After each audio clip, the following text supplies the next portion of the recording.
ಇಸ್ಲಾಂ ಅಂದರೆ ಶಾಂತಿ, ಇಸ್ಲಾಂ ಅಂದರೆ ಶಾಂತಿ. ಮೊಹಮ್ಮದ್ ಪ್ರವಾದಿ ಅಂದ್ರೆ ಶಾಂತಿ ದೂತ.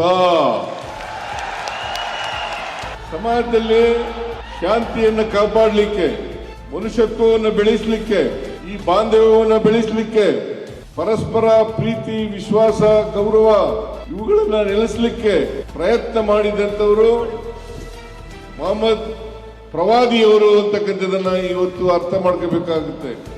ಹೇಗೆ 12ನೇ ಶತಮಾನದಲ್ಲಿ ಬಸವಣ್ಣವರು ಸಮಾಜದಲ್ಲಿ ಜಾತಿ ಹೋಗ್ಬೇಕು, ವರ್ಗ ಹೋಗ್ಬೇಕು, ಎಲ್ಲರೂ ಕೂಡ ಸಮಾನತೆಯಿಂದ ಬಾಳಬೇಕು, ಮನುಷ್ಯತ್ವದಿಂದ ಬಾಳಬೇಕು, ಸಮಾನತೆ ಬರಬೇಕು, ಸಮಾಜ ನಿರ್ಮಾಣ ಆಗಬೇಕು ಅಂತೇಳಿ ಪ್ರಯತ್ನವನ್ನು ಮಾಡಿದ್ರು.